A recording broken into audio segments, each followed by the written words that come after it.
Welcome to the Zana AI Talk podcast channel.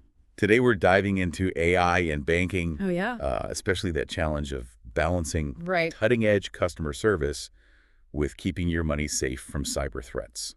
It's like banks are walking a tightrope. Oh, yeah. They want to make online and mobile banking super easy and personalized for you, but that often means collecting more data about you. Right. And that's exactly what hackers are looking for. It's like a constant tug of war between convenience and security. So let's unpack this a bit. Yeah. We've all heard about AI being used more and more in banking, but what does that actually look like? Well, think of generative AI, the kind that can write code, summarize long reports, Okay. and even help banks create those targeted ads you see online. Right. Now imagine that same technology being used to power your banking experience. That's what's happening right now. So it's not just about chatbots anymore. Right. It's about AI being integrated into the very core of how banks operate. Exactly. And research from McKinsey shows that banks are adopting AI at an incredible pace. But the big question is, are they really prepared for the risks that come with this new technology? That's a great question because we all want our banking to be secure, but we also don't want to be jumping through hoops every time we log in or make a transaction. Absolutely. And this is where the balancing act comes in. Yeah. Banks are trying to make digital banking smooth and personalized, but they also need to make sure your money is protected from increasingly sophisticated cyber attacks. Okay, so let's talk about those attacks. Yeah. We hear a lot about AI being used to fight fraud, but can you give us some real-world examples of how that actually works? Sure. Imagine your bank's AI is like a digital detective, Okay. constantly watching for suspicious activity in your account. Right. It uses something called anomaly detection to spot transactions that don't fit your usual spending patterns. Oh, interesting. For example, if you normally spend around $50 on groceries each week, but suddenly there's a $500 charge at a luxury boutique. Okay. The AI might flag that as potentially fraudulent. So it's like having a super smart security guard for your account, constantly looking for anything out of the ordinary. Exactly. Okay. And it's not just about individual transactions.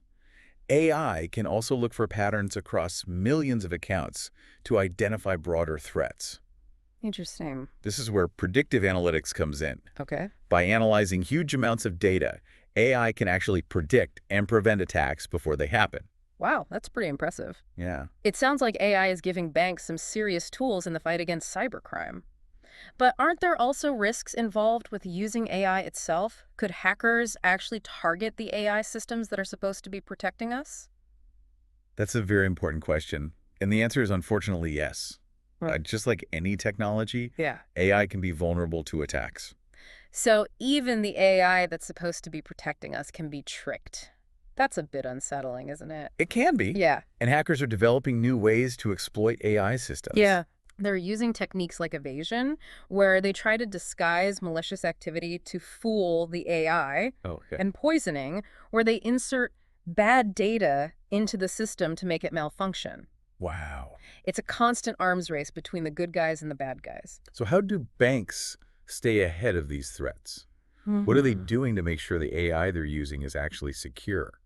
Well, one of the key things is constantly updating their AI systems and training them on the latest threats. Right. Think of it like giving your digital detective new information and skills to stay ahead of the criminals. So it's like a continuous learning process for the AI. Exactly. Okay. And banks are also working with cybersecurity experts to develop more robust AI models that are less susceptible to attacks. Okay. They're also implementing strict security measures to protect their AI systems from unauthorized access. Okay, so it sounds like banks are taking this seriously. But what about us, the customers? Right. What can we do to protect ourselves in this world of AI-powered banking? Well, one of the most important things is to be aware of the potential for deepfakes. Deepfakes. These are videos or audio recordings that are so realistic Right. they can be used to impersonate someone, like a bank employee. So someone could call me pretending to be from my bank and try to trick me into giving them personal information. That's right. That sounds straight out of a movie. It does, but unfortunately, it's a real threat. So how do we protect ourselves from these kinds of scams? Be very cautious about any unsolicited calls or messages, especially if they ask for sensitive information like your account number or password. Right. Remember, your bank will never ask you for this information over the phone or through email. Okay. And if something feels suspicious, don't hesitate to hang up and call your bank directly using the number on the back of your card, or on their official website. That's a great tip. It's always better to be safe than sorry. And speaking of being safe, are there any other types of AI-related attacks we should be aware of? Yes, there are also privacy attacks, where hackers try to steal sensitive data from AI systems, and even abuse of generative AI models to create convincing phishing scams or spread misinformation. So basically, just like any powerful technology, AI can be used for good or for bad. It's up to all of us to be informed and take steps to protect ourselves. That's right. And it's also up to banks to be transparent about how they're using AI, what data they're collecting, and what steps they're taking to protect your privacy and security. So what's the bottom line here? Is AI in banking ultimately a good thing or a bad thing? I think it has the potential to be a very good thing. AI can help make banking more efficient, secure, Right. and even more personalized for you. Okay. But it's important to remember that AI is a tool, and like any tool, it can be used in ways that are both beneficial and harmful. The key is for banks, regulators, and customers to work together to ensure that AI is used responsibly and ethically. That makes sense. Yeah. It's all about finding the right balance between innovation and security. Yeah. Convenience and privacy. Exactly. And it's a conversation that we need to keep having as AI continues to evolve and become even more integrated into our lives. Well, we've covered a lot of ground in this first part of our deep dive into AI in banking. Right. We've talked about the exciting possibilities, the potential risks, Right. and some of the things we can all do to stay safe in this rapidly evolving landscape. Absolutely. And in the next part, Yeah. we'll delve even deeper into some of the specific AI tools that banks are using both for defense Okay. and unfortunately sometimes for attack. Ooh, stay tuned.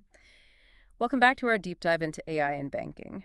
Before the break, we were talking about the potential for AI to be used for both good and bad, Right. and the need for everyone involved to be aware of the risks as well as the benefits. Right, because as fascinating as all this AI stuff is, Yeah. it's also a bit unnerving to think about the potential for things like deepfakes Ah. and other AI-powered scams. It makes you wonder, are banks really doing enough to stay ahead of the curve, especially when it comes to protecting our money? Well, one of the ways banks are trying to stay ahead is by using some pretty sophisticated AI tools themselves. Okay. We touched on anomaly detection and predictive analytics earlier, but there are also some really interesting tools that use AI to analyze vast amounts of data in real time. Okay, like what? Give us some examples. Well, one example is Microsoft's Copilot for Security. Copilot for security. This tool uses AI to help security teams analyze threats and respond more quickly. Think of it like a super-powered assistant for cybersecurity professionals. So it's like giving the security guards in our bank analogy even better tools to do their job. Exactly. Copilot can sift through mountains of data to identify patterns and anomalies that might indicate a cyber attack. Right. It can also automate certain security tasks, Okay. freeing up human analysts to focus on more complex threats. That sounds incredibly helpful. Are there any other tools like this that banks are using? Yes, another example is Mastercard's CyberSecure. CyberSecure. This tool uses AI to analyze transaction data and identify potential fraud in real time. It can also help banks assess the security posture of merchants and other partners, Right. reducing the risk of attacks across the entire payment ecosystem. So it's not just about protecting individual accounts. It's about looking at the entire network and identifying vulnerabilities. Precisely. And these are just a couple of examples. There are many other AI-powered security tools being developed and deployed by banks all over the world. It's pretty amazing to think about how AI is changing the landscape of cybersecurity. Yeah. But it's also important to remember that no system is foolproof. Right. Even with the most sophisticated AI, there are still vulnerabilities that hackers can exploit. That's right. And this is where the human element comes in. Banks need to train their employees to be aware of these new types of attacks Okay. and to be able to spot anything suspicious. So it's not just about having the best technology. Right. It's also about having well-trained people who can use that technology effectively. Exactly. And it's also about educating customers like you about the potential risks and how to protect yourselves. Right, because at the end of the day, we're all part of this ecosystem, and we all have a role to play in keeping our money safe. Absolutely. So what are some of the things that banks can do to help us be more informed and proactive? Well, for one thing, banks can be more transparent about how they're using AI Okay. and what data they're collecting. Right. They can also provide clear and concise information about the potential risks of AI-powered attacks Huh. and what steps customers can take to protect themselves. So it's all about communication and education. Absolutely. And it's also about building trust. Yeah. If customers trust their banks to use AI responsibly and to protect their data, Hmm. they'll be more likely to embrace these new technologies and benefit from the added security and convenience they offer. That makes a lot of sense Right. because at the end of the day, it all comes down to trust, doesn't it? Yeah, If we don't trust the systems that are handling our money, the whole thing falls apart. exactly. And building that trust requires a multifaceted approach. It's not just about technology, it's also about communication transparency and a commitment to ethical AI development and deployment. Okay, so we've talked about the tools that banks are using to fight cybercrime. Right. And we've talked about the importance of trust and transparency. Mm-hmm. But what about the other side of the coin? Yeah. What about the ways that AI can actually be used to commit fraud or other crimes? That's a crucial question and one that we need to address head on Right. because as we've seen, AI is a powerful tool that can be used for both good and bad. Uh-huh. And unfortunately, there are already examples of AI being used to commit financial crimes. Like what? Give us some real-world examples of how AI is being used by the bad guys. Well, one example is the use of AI to create more sophisticated phishing scams. Okay. We all know about those emails or text messages that try to trick you into giving up your personal information. Right. But imagine those scams being powered by AI that can personalize the messages and make them even more convincing. So instead of those generic phishing emails we all get, it could be a message that looks like it's coming from someone I know, That's right. or even from my bank itself. Exactly. That's scary. It is. And AI can also be used to create deepfakes that are so realistic they can be used to impersonate people in video calls or other online interactions. Wow. This could be used to trick bank employees into transferring funds or giving up sensitive information. Wow. It sounds like the potential for AI-powered fraud is pretty vast. It is. It makes you wonder, are there any limits to what criminals can do with this technology? That's a difficult question to answer because AI is constantly evolving. Right. And criminals are always looking for new ways to exploit it. But one thing is clear. We need to be aware of the potential risks and take steps to protect ourselves. So what can we do? What are some practical tips that our listeners can take away from this conversation? Well, first and foremost, be cautious. Oh. Don't click on links in emails or text messages from unknown senders. Right. Double-check the URL of any website before you enter your personal information.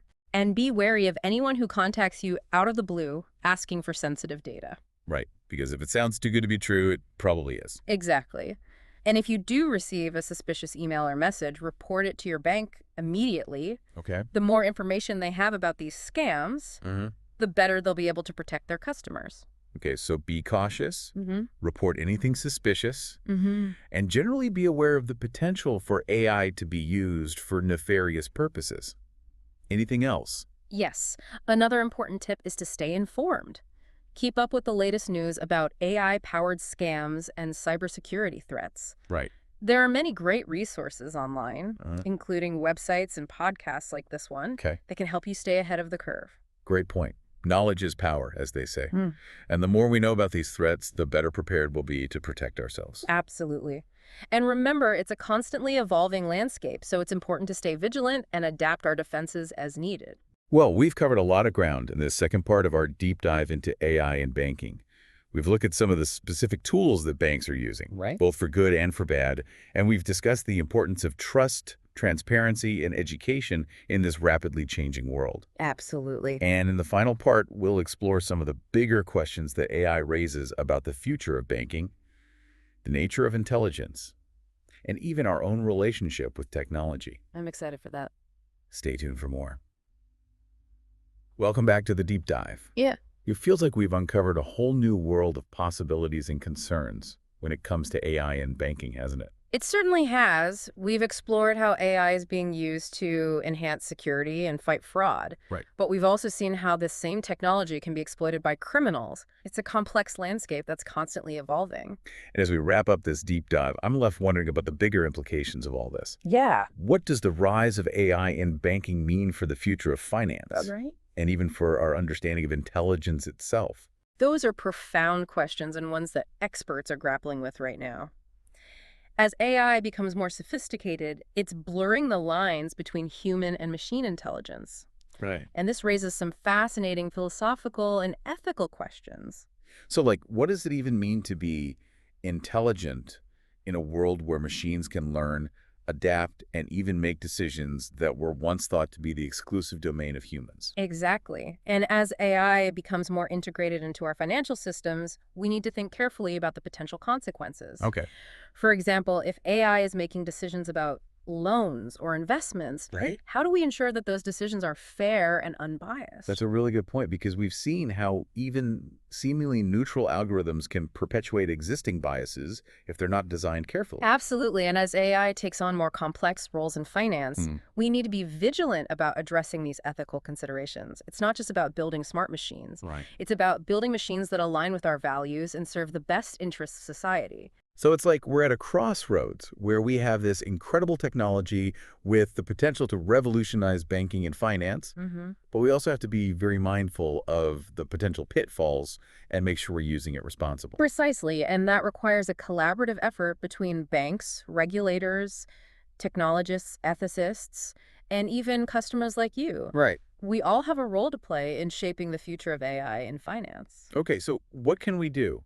What are some practical steps that our listeners can take to be more informed and engaged in this conversation? Well, one thing you can do is stay informed about the latest developments in AI and finance. Read articles, listen to podcasts, attend conferences, and engage in discussions with others who are interested in this topic. Right, because knowledge is power. Hmm. The more we understand about AI, the better equipped we'll be to navigate this new landscape. Exactly. And don't be afraid to ask questions. Yeah. If your bank is using AI, ask them how they're using it, what data they're collecting, and what steps they're taking to protect your privacy and security. That's a great point. Yeah. We have a right to know how our data is being used, especially when it comes to our finances. Absolutely. And as customers, we have a voice. Right. We can demand transparency from our banks and financial institutions. Okay. We can also support companies that are developing and deploying AI in a responsible and ethical way. So it's not just about being passive observers. Right. It's about being active participants in shaping the future of AI in finance. Exactly. And I believe that if we approach this technology with a combination of curiosity, caution,